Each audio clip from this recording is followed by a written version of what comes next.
হরে কৃষ্ণা। বন্ধুরা কেমন আছেন? আশা করি সকলে ভালো আছেন এবং সুস্থ আছেন। ছোটদেরকে ভালোবাসা আর বড়দেরকে আমার প্রণাম। শ্রীকৃষ্ণ নিজে বলেছেন, যদি কখনো কোনো বিপদে পড়েন তাহলে এই ভাগবত গীতার এই শ্লোকটি, বিশেষ শ্লোকটি 3 বার মনে মনে স্মরণ করলে কেটে যাবে সমস্ত বিপদ এবং বাধা। যদি আপনারা শ্রীকৃষ্ণর কৃপা পেতে চান তাহলে অবশ্যই কমেন্টে হরে কৃষ্ণা লিখতে কেউ ভুলবেন না। তাহলে ভিডিওর মূল পর্বে যাওয়া যাক।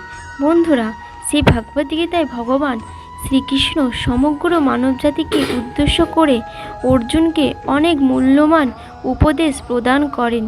যেই উপদেশগুলো আজও এই সময়ে দাঁড়িয়ে জীবনে যদি কেউ প্রয়োগ করা যায় তাহলে যে কোনো মানুষই যে কোনো সমস্যা থেকে বেরিয়ে আসার শক্তি পাবে।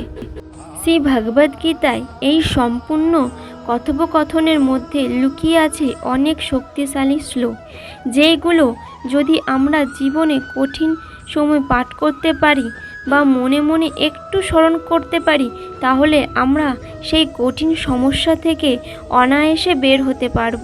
কিন্তু অনেকেই এই শ্লোকগুলি ব্যাপারে জানে না, বলে তারা কঠিন সমস্যাগুলো পড়লে ঘাবড়ে যায় এবং বুঝে উঠতে পারে না কি করব। আর এই মারাত্মক শ্লোকটির মধ্যে শ্রীকৃষ্ণ নিজেই সমস্ত সমস্যার সমাধানের কথা বলে গেছেন।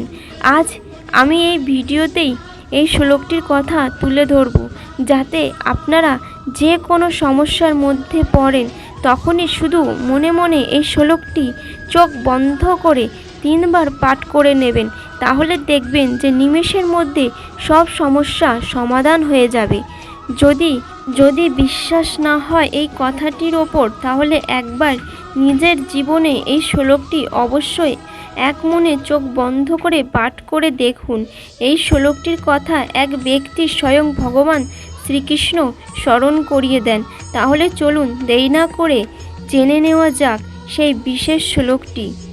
সর্বধর্মানাং পরিত্যাজ্য মামেকং শরণং ব্রজ অহং তং সর্ব পাপেভ্যো মোক্ষয়িষ্যামি মা শুচ। এই শ্লোকটির অর্থ হলো, সব প্রকার ধর্ম পরিত্যাগ করে কেবল আমার শরণাগত হও, আমি তোমাকে সমস্ত পাপ থেকে মুক্তি করব। তুমি শোক করো না, শ্রীকৃষ্ণ চরণে নিজেকে শরণাগত করুন। সব কিছুই শ্রীকৃষ্ণর ওপর ছেড়ে দিন। শ্রীকৃষ্ণ আপনার সমস্ত বাধা বিপত্তি দুঃখ কষ্ট দূর করবেই। যেটা আপনার কর্মে আছে সেটা তো অবশ্যই হবে, কিন্তু তা ভেবে কষ্ট পেয়ে লাভ নেই। আবার নতুন করে শুরু করুন, সমস্ত কিছু ভালোই হবে। শ্রীকৃষ্ণের ওপর ভরসা রাখুন, আপনার সমস্ত কিছু দুঃখ কষ্ট সেই দূর করে দেবে। তাহলে বন্ধুরা, এই ছিল বিশেষ শ্লোক। যখনই বিপদে পড়বেন এই শ্লোকটি 3 বার মনে মনে স্মরণ করবে, কৃষ্ণ আপনাকে ঠিক বিপদ থেকে উদ্ধার করবে। তাহলে বন্ধুরা, যদি ভিডিওটি ভালো লেগে থাকে তাহলে একটি লাইক কমেন্ট শেয়ার করে দেবেন। আর যদি ভালো লাগে এই চ্যানেলটিকে সাবস্ক্রাইব করে বেল আইকনটি প্রেস করে দেবেন নিত্য নতুন ভিডিওর নোটিফিকেশান পাওয়ার জন্য। হরে কৃষ্ণ, রাধে রাধে।